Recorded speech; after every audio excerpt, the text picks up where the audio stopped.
Saudações, senhoras e senhores, aqui é Diogo Rafael Moreira do site controversiacatólica.com. Enquanto eu vou juntando materiais para o nosso livro sobre sedevacantismo, eu não posso deixar de notar que este assunto, a cada dia, cresce mais e mais em importância. Uma prova disso é uma publicação recente no canal da Associação Cultural Montfort, em que eles anunciam o seu terceiro congresso Montfort, na Paraíba, a ação de grupos separados da igreja. Isto é apresentado na forma de um spoiler pela dona Lúcia Zucchi.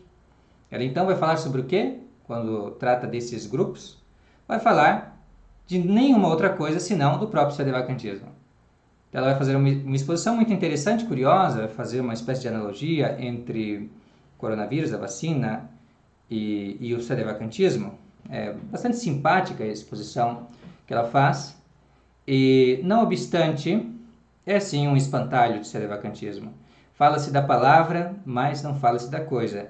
E se, pela prévia, a gente pode ter alguma noção do que será o congresso, então, bem, eu acho que as pessoas não sairão de lá muito enriquecidas sobre o tema, porque isto é mais do mesmo.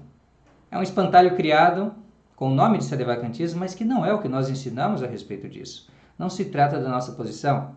Se você quer saber realmente o que é sedevacantismo, eu recomendo você acessar, aqui no canal do Controvérsia Católica, a nossa playlist Fundamentos do Sedevacantismo. É um vídeo lá de 4 anos atrás, mas expõe fielmente o que é o nosso posicionamento. E você verá que nós não criamos uma noção hiperbólica, como ela alega aí, de pontificado romano, de papado, mas sim aquela noção de papado, de magistério, que a Igreja mesma nos propõe em seus documentos. Muitos desses, inclusive, infalíveis e que nós somos obrigados, em consciência, a crer. Não que não haja outros documentos não infalíveis, que também não sejamos obrigados a crer em virtude de nos ser transmitido pela Igreja. Mas este é um outro assunto, e certamente um outro assunto que vai faltar na pauta do Congresso da Montfort. E por falar em espantalho, e por falar em notícia, eu descobri esses dias, não faz muito tempo, o motivo pelo qual o senhor Romero Venâncio e tantos outros ali chamados para participar do site das publicações do IHU, Instituto Humanitas Unicinos, estavam falando tanto sobre esse espantalho agora um outro espantalho, extrema-direita, no qual eles quiseram nos incluir também, para fazer uma polarização. E assim, na extrema-direita, você coloca aquilo que você chama de mal. Os maus elementos, as pessoas que estão aliadas ao governo Bolsonaro. Então, o mal. Ali está o mal. Por que eles fizeram isso? Por que ficaram em outubro, novembro, martelando? Extrema-direita, governo Bolsonaro, etc. Criticando. Por que isso? Porque eles estavam se preparando para transformar a sua plataforma, se é que eu realmente posso dizer transformar, bem, para escancarar que a sua plataforma agora funciona como uma espécie de palanque eleitoral. Um palanque eleitoral para este senhor aí.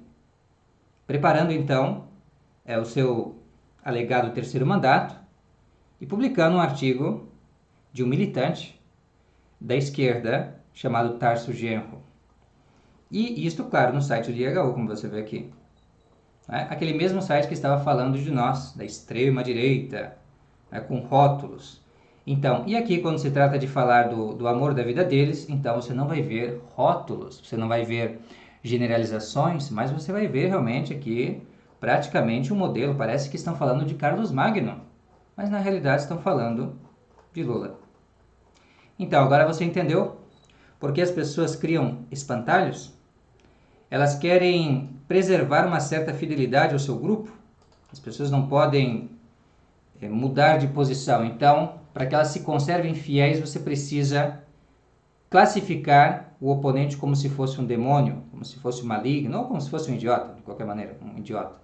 Idiota, uma pessoa incapaz. E aí, desta maneira, você consegue chamar as pessoas para o Salvador, para aquele que é o bem, a personificação do bem.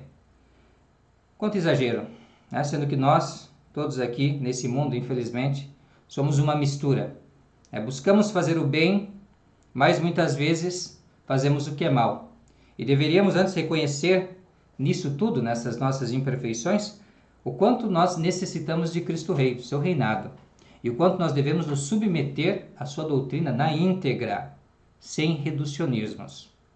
E é sobre esse tema, aliás, sobre um tópico nessa pauta do reinado social de nosso Senhor Jesus Cristo no século XXI, que eu gostaria de falar. Não, eu não falarei de sedevacantismo. Eu vou falar sobre o papel da mulher na igreja, ou como a mulher deve ser salva na igreja. Como nós aprendemos da revelação, não de ideias da cultura, de fontes outras, mas da própria revelação divina, assim como ela nos é ensinada infalivelmente pela igreja, que a mulher ela tem um modo particular pelo qual ela vai se salvar. E não é nem subindo em palanques políticos, nem subindo em púlpitos religiosos. Não é mediante o ensino público da doutrina. Não é assim. É de uma outra maneira, de uma maneira mais perfeita, é de uma maneira mais proporcional às capacidades e às luzes que Deus manda, particularmente para as mulheres. É uma maneira que para elas será muito mais fácil, muito mais conveniente, muito mais bela, vai tornar essas mulheres ainda mais agradáveis a Deus, que é o mais importante de tudo. Então é sobre isso que eu quero falar. Eu não desejo aqui atacar ninguém em particular, eu não tenho ninguém em mira realmente. Eu só vou tomar esse tópico porque me parece muito importante tratar desse assunto aqui. E eu gostaria de adiantar que as mulheres, nós somos ensinados pela igreja, as mulheres nós devemos tratar, se elas forem mais velhas, as mulheres mais velhas devemos tratar como se fossem nossas mães, e as mulheres mais novas como se fossem nossas irmãs. Esse deve ser o nosso posicionamento cristão, ou seja, devemos ter muita cortesia, muito respeito. E se nós vamos, de alguma maneira, trazer algum ensinamento que possa entrar em conflito com os costumes do nosso tempo, isso não é para agredir verbalmente, humilhar, ofender ninguém, mas é realmente com a intenção de, ao contrário, fazer com que essas pessoas, conscientes dessas coisas, fiquem ainda melhores, obrem ainda com mais perfeição, sejam potencializadas as suas aptidões naturais. Tá? Essa é a nossa ideia. Então não queremos aqui ofender uma classe particular de pessoas, mas, ao contrário, dizer o que é a vontade de Cristo Rei para esta classe particular de pessoas de acordo com a revelação cristã, segundo os ensinamentos da Igreja Católica. Essa é a nossa intenção. E claro que os ensinamentos da Igreja Católica entram em conflito com os ensinamentos do século, mas isso já faz 2000 anos que é assim, então não nos devemos surpreender. Agora, nós devemos ficar de olho nos frutos. Você observe os frutos que nós podemos colher, que as mulheres, aqui no caso, que é o nosso tema principal, o papel da mulher na igreja, nós podemos colher realmente se as mulheres assumem esta vocação e este papel especial que receberam de Deus. E ao contrário, também nós podemos ver o desastre, a subversão que pode ocorrer se as mulheres, em vez de quererem seguir o exemplo de Nossa Senhora, muito mais apropriado e cristão, resolvem seguir o modelo da nossa primeira mãe, Eva, e assim, então, procuram reproduzir e repetir na sua vida os erros da nossa primeira mãe. Então, vamos ficar atentos para os ensinamentos da igreja e nós vamos começar, naturalmente, com o ensinamento da Sagrada Escritura a respeito desse assunto. Existem duas passagens-chave. A primeira está na Epístola 1 de São Paulo aos Coríntios, e a segunda passagem se encontra na primeira epístola de São Paulo a Timóteo. São passagens fundamentais porque colocam o papel da mulher, a relação da mulher com o ensino na igreja. A colocam de uma maneira de repreensão, por quê? Porque se nós lemos os exegetas, nós vamos ver que naquele tempo na igreja havia mulheres que recebiam o dom da profecia, ou seja, de falar as coisas de Deus, inclusive de coisas que iriam acontecer no futuro, que é a vocação profética, mas também de falar de coisas edificantes. E, no entanto, o apóstolo entendeu isto, mesmo isto, naquele contexto das assembleias, das igrejas cristãs, primeiras igrejas cristãs, entendeu como um abuso. E a explicação que ele dá do porquê isso é um abuso não é uma explicação fundamentada em mera disciplina eclesiástica, como alguns querem dizer, como os protestantes, os modernistas costumam dizer. Mas isso se baseia na realidade, na lei de Deus e, claro, na própria revelação divina que nós temos sobre a condição do sexo feminino.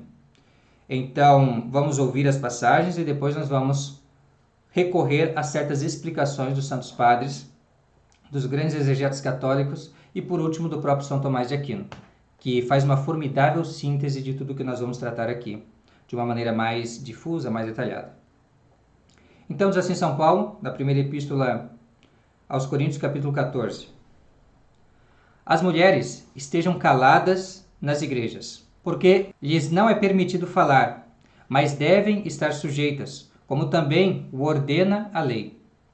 E se querem aprender alguma coisa, perguntem-na em casa a seus maridos, porque é coisa indecente para uma mulher o falar na igreja. Primeira Epístola aos Coríntios, capítulo 14, versículos 34 e 35. Depois vai dizer São Paulo, na primeira Epístola a Timóteo, capítulo 2, pois eu não permito à mulher que ensine, nem que tenha domínio sobre o marido, senão que esteja em silêncio. Porque Adão foi formado primeiro, depois Eva. E Adão não foi seduzido, mas a mulher foi enganada em prevaricação. Contudo, ela se salvará pela geração dos filhos, se permanecer na fé, no amor e na santidade com sobriedade. Primeira Epístola a Timóteo, capítulo 2, versículo 12 até o versículo 15. Sobre esta última passagem, comenta Teodoreto, um padre da igreja dos primeiros séculos. O demônio, conhecendo que o homem era mais prudente, não lhe dirigiu os seus primeiros tiros, mas enganou primeiro a mulher. O homem pecou depois, não por sedução, mas por comprazer a mulher. E assim Eva disse, a serpente me enganou, porém Adão, a mulher, me deu a maçã. A mulher, que tinha menores luzes e era mais fraca, pôde ser mais facilmente surpreendida, donde conclui São Paulo, que não lhe toca a ela ensinar ao homem, nem ter domínio sobre ele. Isso nós encontramos em um comentário a esta passagem, na forma de uma nota de rodapé, na Bíblia Sagrada do Padre Figueiredo, na reedição da LEB, Liga de Estudos Bíblicos, volume 12, página 160. Isso está disponível no nosso site gratuitamente. São mais de 7.000 páginas desta edição dos anos 50 da Bíblia do Padre Figueiredo. Você pode acessar em www.controversiacatólica.com e conferir. Pode fazer o download de todos os 17 volumes ou então simplesmente acessar o PDF online. A essa observação com respeito a Eva, ao pecado de Eva, que se deixou enganar pela serpente, que é o demônio, então vai comentar São João Crisóstomo, que é um belo acréscimo ao que já disse aqui Teodoreto. A mulher ensinou uma vez e tudo subverteu. Por isso o apóstolo disse, não lhe é permitido tomar a palavra. Que importa às demais mulheres que ela o tenha feito? Aqui é uma espécie de pergunta retórica de São João Crisóstomo. Ele diz assim, bem, foi Eva. Então, o apóstolo fala que Eva, então, no seu primeiro ensinamento, digamos assim, levou ao pecado de Adão e de todos os demais caíram na condição, nós sabemos, por causa do pecado dos nossos primeiros pais, então, a condição do pecado original, a perda da graça santificante. Mas isto foi Eva. Então, o que isso tem a ver com as outras mulheres? Por quê? Que as mulheres elas têm alguma parte na culpa que é de Eva e não delas. Certo? E assim, por que nós teríamos alguma parte naquilo que é de Adão? Entende? Então, por que isso? E então, São João Crisóstomo vai responder assim, importa certamente, nos importa, quer dizer, tem relação com o próprio sexo feminino essa situação. O sexo é fraco e leviano. Aliás, o sermão trata de todo o sexo, pois não disse Eva foi seduzida, e sim a mulher, designando mais o sexo em comum do que um nome. Como? Todo o sexo, por causa dela, caiu na prevaricação? conforme se disse a respeito de Adão, de modo semelhante à transgressão de Adão, que é figura daquele que devia vir, Romanos capítulo 5, versículo 14, assim também aqui o sexo feminino prevaricou, não o masculino. E então, não haverá mais salvação? Sim, foi dito. Qual? Por intermédio dos filhos, pois não foi dito a respeito de Eva, desde que, com modéstia, permaneça na fé, no amor e na santidade, com sobriedade. Qual fé? Qual amor? Qual santidade com sobriedade? Seria como se dissesse: não vos entristeçais, mulheres, porque vosso sexo é incriminado. Deus vos deu outra ocasião de salvação, a criação dos filhos, de sorte que, não só por vós mesmas, mas também por meio de outrem, podeis obter a salvação. São João Crisóstomo, homilia 9, a epístola 1ª de São Paulo a Timóteo. Eu recomendo a todos vocês lerem esta homilia. Eu vou deixar disponível no Controvérsia Católica para aqueles que quiserem, como um apêndice a esse nosso vídeo, e na realidade será postado na forma de artigo também no controversiacatólica.com, e assim você vai poder ter acesso nesse apêndice à homilia 9, belíssima, de São João Crisóstomo a respeito desta passagem, dos versículos, penso que é de 12 a 15 do segundo capítulo da epístola de São Paulo, 1ª a Timóteo. Então, o que nós temos aqui, né, é mais um claro sinal que a mulher, ela tem sim um modo pelo qual ela deve se salvar desta prevaricação de Eva, é bastante proporcional, inclusive, ao seu papel de auxiliar do homem. Como? Criando a prole que ela for gerar. E aí vão perguntar, naturalmente, claro, isto vale para as casadas, mas como para as pessoas que são viúvas e não tiveram filhos, os maridos não lhe deixaram com filhos, ou então as mulheres que se consagram a Deus, as virgens, as religiosas, como podem elas então se salvar pela prole? Santo Antônio de Pádua, Santo Agostinho e tantos outros exegetas vão nos dizer que por essa prole, geração da prole dos filhos, também se entende, num sentido místico, claro, no sentido espiritual, as boas obras. Então a mulher, ela também vai se salvar por boas obras, e estas boas obras consistem sobretudo na oração, nas obras de caridade, nas coisas que ela pode fazer, enfim, para a edificação do próximo, mas de uma maneira particular, de uma maneira mais literal, a mulher que está no século, a mulher casada, ela deve glorificar a Deus e se santificar por meio da educação dos filhos. E é muito importante esse aspecto. O apostolado feminino é sempre interior. Tá? Isso para a mulher casada, para a mulher viúva, para a mulher virgem, sempre vai ser algo mais interior. E nós vamos entendendo isso na medida que nós vamos vendo as explicações dos santos padres a respeito. Mas vocês entendam desde já que não se trata, não é proporcional aos atributos naturais e também aos atributos depois do pecado original, a situação, a condição da mulher depois do pecado original, que ela se ocupe do ensino da doutrina revelada por Deus. Eu digo isso de uma forma pública. Não quer dizer que em privado, sobretudo na casa, não seja inclusive parte da sua obrigação. Por quê? Porque ela se salvará pela geração da prole. Mas essa geração, ensinam os grandes exegetas, Cornélio Lápide e outros que nós vamos falar aqui, essa salvação ela vai se dar precisamente pela formação, porque a geração se completa com a formação. Então você gera o filho, tem o parto, mas não acaba aí a sua responsabilidade, ela continua até formar o homem, certo? Então é necessário dar esta formação. E isso faz parte do papel da mulher, mas isso numa esfera o quê? Doméstica, interior, privada. E é isso que nós vamos aprender também quando nós vermos a contribuição de Cornélio Lápide nesse respeito, que é muito significativa. Além da salvação pela educação da prole, Cornélio Lápide nos recorda que a mulher também pode ensinar ao homem, sem subverter a sua autoridade, do seguinte modo: privadamente, Priscila ensinou ao eloquente homem Apolo a fé em Cristo, Atos 18, 26.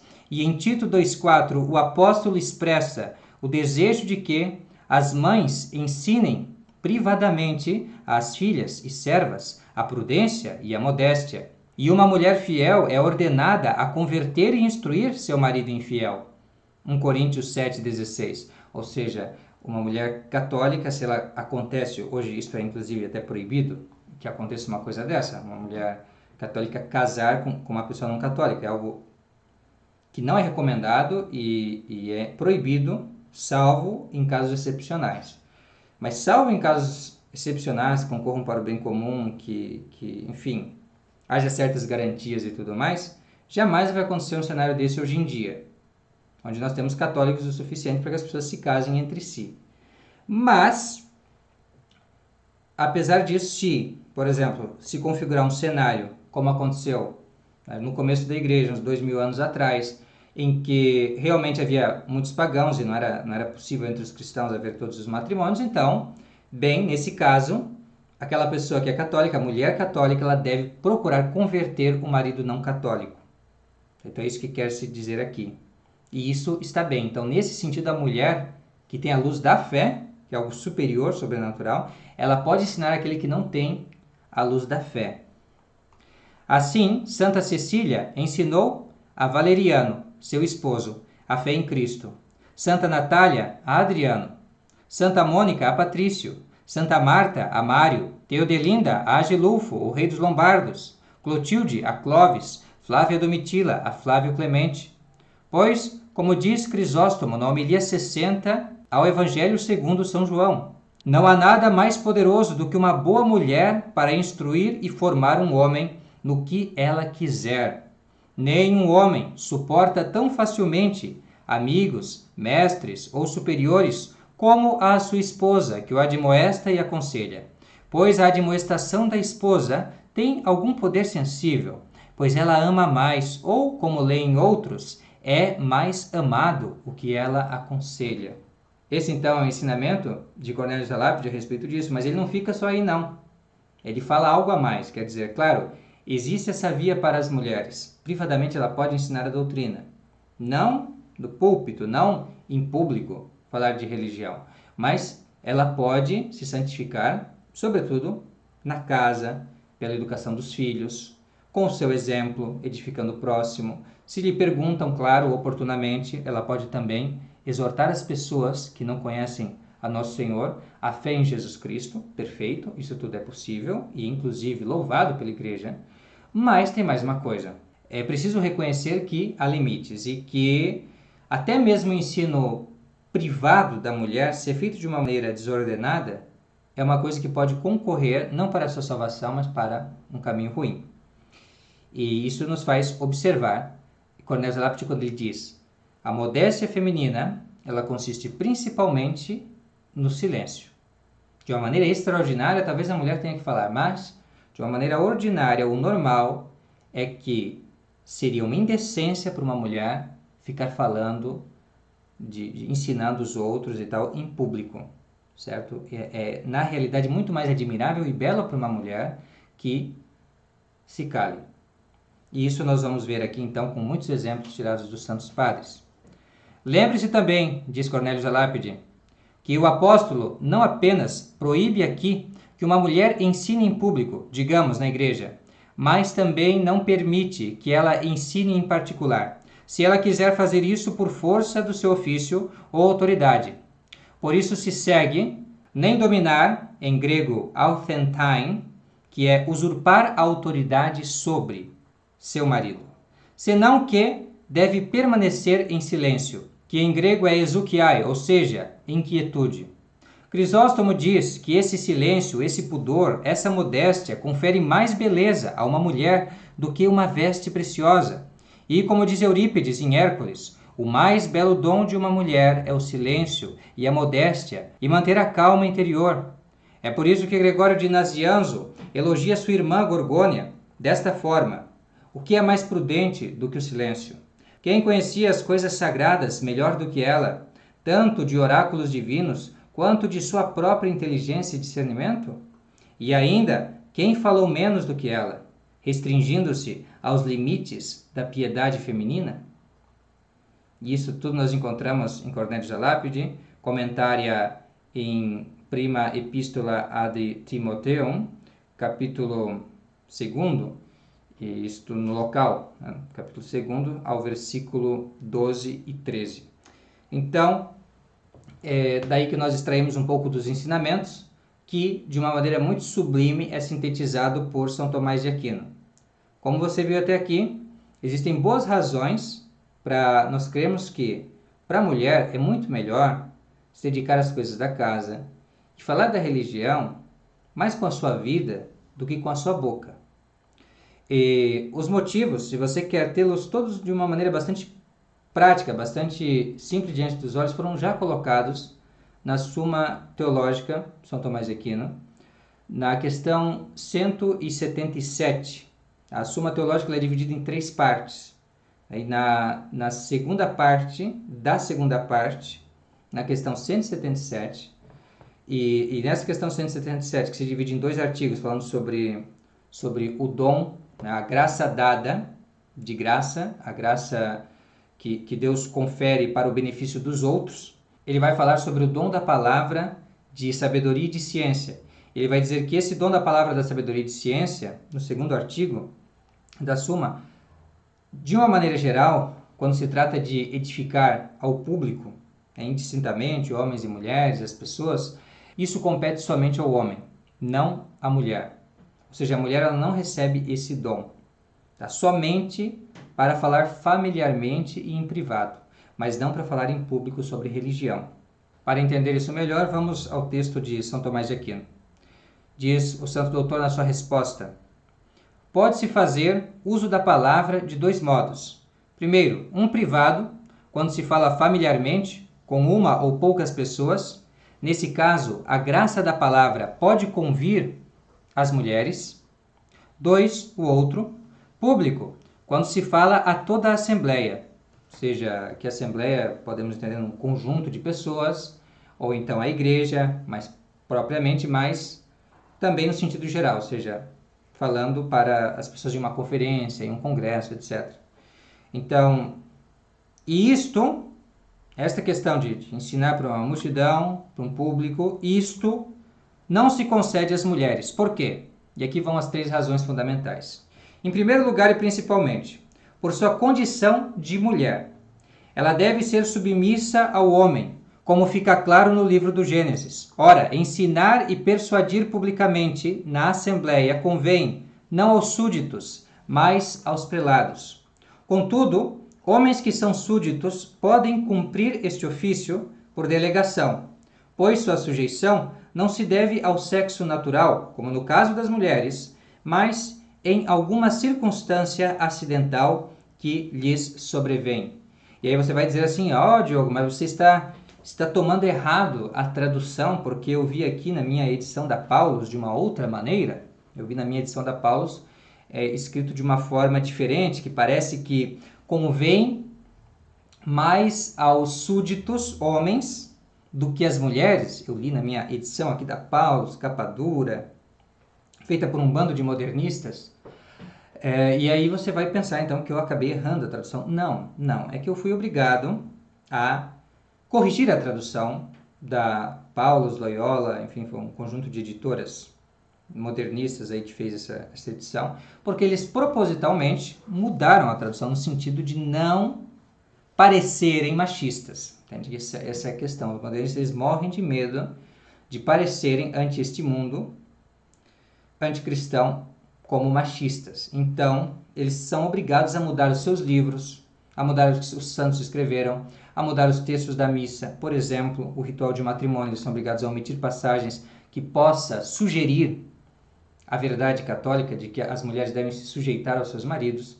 Eles são obrigados, como o padre Checada mostra aqui no seu livro Obra de Mãos Humanas, eu estava inclusive folheando isso agora há pouco, eles são obrigados a omitir, se você vê no capítulo 10º aqui do livro, que fala da mudança no lecionário, omitir passagens em que fala justamente do papel da mulher, que deve se salvar pela prole, que deve se salvar, enfim, pela educação dos filhos, que deve se sujeitar ao marido, essas coisas. Não, isso não pode aparecer. E você vai inclusive ver, nessa edição da Paulus, Loyola, etc., dessa máfia inteira, que eles colocam uma nota ali no sentido de desqualificar o que diz São Tomás. É sempre assim. Sempre que a doutrina de São Tomás não está em conformidade com os erros modernos, então quem vai ganhar? Os erros modernos, sempre é assim. E aí você vai ver que eles dão uma justificação bastante estapafúrdia, que você simplesmente se apoiando em São Tomás já vai ser capaz de refutar. Por quê? Se você é católico, se você acredita que a Sagrada Escritura é inerrante, se você acredita que existe realmente uma obrigação sua de seguir aquilo que o magistério da igreja ensina e daquilo que é a interpretação oficial, então, desse magistério pelos santos padres, pelos teólogos aprovados da igreja, etc., pelo que os santos ensinaram, então você vai entender que esse ensinamento não é opcional, não é facultativo, não é discutível, como se coloca nessa edição, mas é, na realidade, o ensinamento da igreja que nós devemos aceitar, o ensinamento seguro da igreja. Por quê? Porque se fundamenta na Sagrada Escritura e na tradição. Então, não há por que a gente temer seguir por esse caminho, compreende? Há de temer que nós possamos cair nos erros dos nossos antepassados e nos erros modernos aí, de todas as pessoas que não quiseram obedecer à lei de Deus. Esse é o grande erro. Há o erro, então, da mulher não querer seguir o exemplo de Nossa Senhora, submissa a São José e aos ensinamentos do seu diletíssimo filho, e tentar seguir pelo caminho de Eva, ficando aí ensinando os outros e subvertendo tudo, fazendo a maior confusão na cabeça dos outros e na sua própria.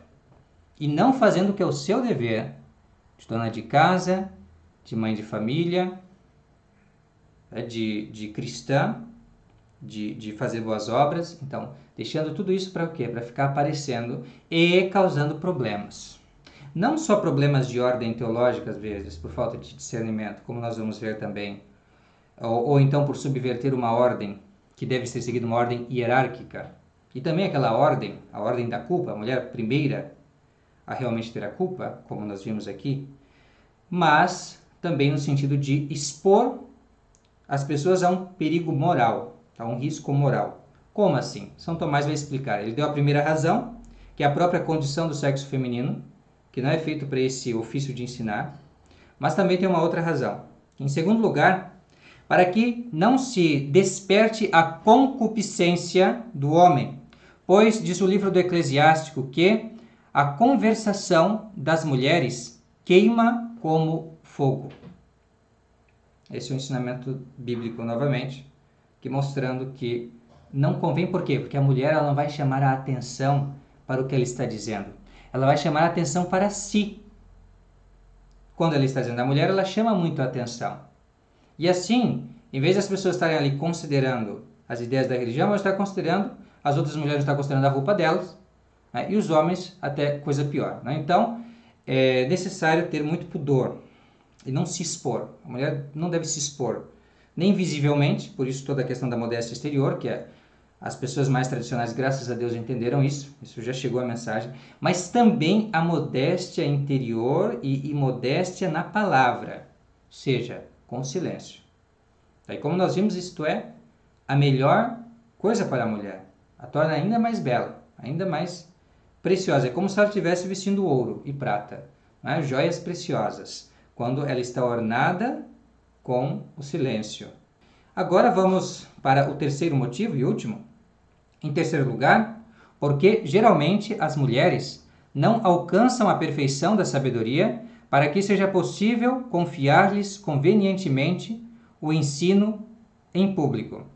São Tomás, em Secunda, questão 177, artigo 2º.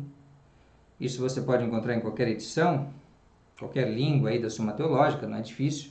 Se você for no latim, você verá que a nossa tradução ela está bastante fiel. Nós seguimos, de uma forma geral, a tradução da Loyola, só que, claro, na parte que é necessária, nós tivemos que fazer uma correção, porque houve realmente, deliberadamente, porque é impossível você, de fato, traduzir como eles traduziram errado, não dá para ser um lapso isto, é impossível, porque a estrutura da frase latina ela tem que mudar. Para poder fazer a tradução que eles fizeram, você precisa mudar a estrutura da frase. É impossível. Enquanto que no latim está inequívoco, exatamente como foi traduzido ali. Então você nota claramente que, infelizmente, as pessoas do nosso século, elas querem subverter.